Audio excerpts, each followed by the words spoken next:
Beyin niyə tənbəldir və yaxud biz niyə tənbəlik? Biz niyə ertələyirik? Niyə işimizi görmürük? Özümüzü etiketləyirik ki, çox vaxt mən tənbələm, mən heç bir iş görmürəm, plan qoyuram, çizirəm, amma durub onu tətbiq eləmirəm. Çünki biz beynimizin vəzifəsini bilmirik. Baxın, ürəyimiz qan dövranını təmin etmək üçün yaradılıbdır. Deyək ki, böyrəyimiz bədənimizdəki suyu süzmək üçün vəzifəlidir, amma beynimiz bizim düşünən yox, bizi qoruyan bir orqandır. Bir şey bilməliyik ki, bizim beynimiz bizi qorumaqla mükəlləfdir. Yəni nədən qoruyur? Duyğulardan, bizi sağ qalmaq üçün mücadilə verən, sağ qalmalıyıq. Yəni yaşam instinktinin davam etdirilməsi üçün proqramlanmış bir orqandır. Birinci bunu biləcəyik. Əgər biz bir şeyi eləməyə gecikiriksə, onu ertələyiriksə, bilməliyik ki, biz burada özümüzü sabota eləyirik, sabotajlayırıq. Nə deməkdir bu? Yəni beyin orada yanlış da olsa, doğru da olsa, bizə çox məntiqsiz də gəlsə, bizi qorumaq proqramını qurubdur. Sizin əgər bəyənilməmə duyğunuz varsa, yəni bəyənilməməkdən qorxursunuzsa, rezil olmaqdan qorxursunuzsa, birinin sizi sevməməsindən çox qorxursunuzsa, çox bəsit bir şeydir də. Siz iş görüşməsinə getməkdən özünüzü ertələyə bilərsiniz və yaxud da ki, ingilis dilini öyrənməyə, ingilis dili kursuna yazılmaq istəyirsiniz, öyrənmək istəyirsiniz, amma siz ingilis dilində deyək ki, bir dənə səhvi etməklə rəzil ola biləcəyinizi düşünürsünüzsə və beyin də orada planlayır ki, səhv eləməmək mümkün deyil. Yəni sən təzə dil öyrənirsən, bu sənin öz ana dilin deyil ki, insan öz ana dilində belə səhv eləyir danışarkən, yazarkən. Bu da bir xarici dildir. Beyin onu orada analiz eləyir və deyir ki, sən gedəcəksən bir yerdə çox məşhur bir şirkətlərin birində, orada çox da yaxşı ingilis dilini bilib xaricdə oxuyub gələnlər var. Mən nümunə əsaslı danışıram. Və sən orada bunu burada səhv eləyə bilərsən və sənin özünün iç sabotajın, düşüncələrin perfeksionizmlə irəli gəlir və mən səhv etməməliyəm deyə bir tərəfdən icazə vermirsən. İç sabotaj deyəndə bunu nəzərdə tuturuq da biz. Sən başlayırsan özünü sabotajlamağa ki, bəs sən burdan özünə icazə vermirsən axı səhv etməyə və burdan da səhv etməmək mümkün deyil. Yəni sən səhv edə bilərsən, amma bunu da qəbul eləmirsən. Bu sənin kölgə tərəfindir. Sən başlayırsan nə etməyə? Özünü ertələməyə. Yəni o kursa getməyə özünü ertələyirsən. O kursu getsən də oxumursan, oturub seriala baxırsan, oturub ingilis dili öyrənməlisən, amma oturub seriala baxırsan.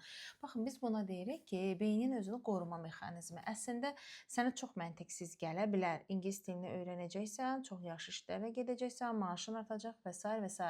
Amma sən burada dərinlərdə beynin sənin nədən qorunduğunun fərqində olmadığın üçün, bununla bağlı bir bilgi olmadığı üçün sən özünü başlayırsan ertələmə adı ilə qorumağa. Bu bilsiz nədən irəli gəlir? Biz beynin mexanizmasını bilmirik, bütün orqanların mexanizmasını bilirik də. Ürək nə üçündür, mədə nə üçündür, böyrək nə üçündür. Çox vaxt bizdə yanlış inanc var ki, beynin var, düşün, ağlın var, məntiqin var, fikirləş.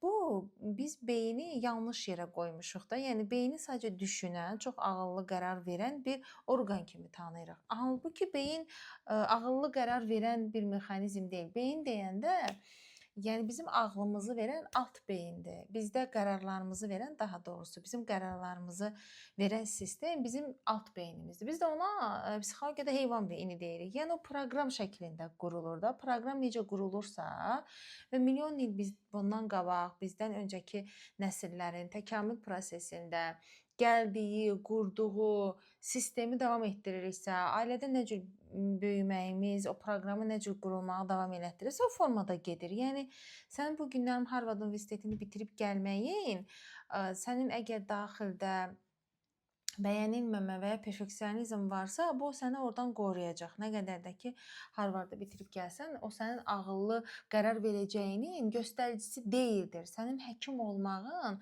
professional olmağın, yaxşı cərrah olmağın, sənin yaxşı böyrək həkimin olmağı, həkimi olmağın, cərrah olmağın sənin bütün qərarlarını ağıllı verəcəyin mənasına gəlmir. Çünki sənin qərar verən mexanizm arxa plandadır. O da uşaqlıqdan proqramlanıb, duyğusal olaraq proqramlanır, duyğularla proqramlanır. Yəni duyğu orqanlarımızın beyinə ötürdüyü məlumatlar əsasında proqramlanan bir sistemdir.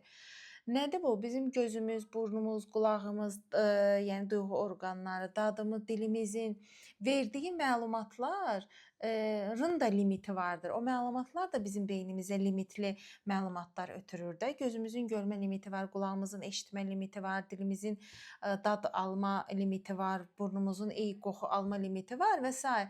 Bu limitlər əsasında yanlış məlumatları da kodlaya bilən və uşaq yaşlarında analiz sintez, təfəkkürün analiz sintez sistemi tam formalaşmadığı üçün proqram da elə qurulur. Analiz sintez gəlir, proqramlanır 18-19 yaşından sonra sistem formalaşır. Əgər cəmiyyət buna icazə verərsə, cəmiyyət sorğulamağa icazə verirsə, cəmiyyət məktəb bunu şərait yaradırsa, bizim sorğulamağımızın önü alınmırsa, biz sorğulamağı öyrənib qərarlarımızı sorğulaya bilirik. Yox, əgər bu da yoxdursa, o zaman biz hopdan proqrama uyğun necə gəldi? Qida sistemimiz necə gəldi, elə gedir. Qərar vermə sistemimiz, evlənmə sistemimiz, partnyor münasibətləri, sevgi münasibətlərimiz hamısı ona uyğun davam edir və o sistemdən davam etməyə başlayır. Buna görə də bizim qərarlarımızın kökündə alt beynimiz var. Alt beynimizdə olan proqramlamamız var. Biz bilməliyik ki, biz ağıllı və məntiqli yaşayan varlıqlar deyilik. Homo sapiens, yəni alın hissəsinin, ağıl hissəsi 12% inkişaf edibdir. Amma arxa beyin, alt beyin isə 88%. Biz buna şuuraltı deyirik. Yəni təsəvvür eləyin ki, milyon illər təkamüllər nəticəsində bizim ağıl dediyimiz, məntiq dediyimiz, Homo sapiens olaraq adlandırdığımız bu hissə 12%-dir. Yəni biz bu dünyanı hələ ki 12% ilə yaşayırıq. Qərarlarımızı 12% ilə verdiyimizi düşünürük. Yəni sizcə 12% daha güclüdür, yoxsa 88%? Təsəvvür eləyin, 88% ilə hələ biz idarə olunuruq. Hələ təkamül prosesi başa çatmayıb. Təkamül prosesində bizim 12%-imiz o 88%-ə gücü çatmır ki, desin ki, bax bu məntiqlidir də, sən bunu eləməlisən.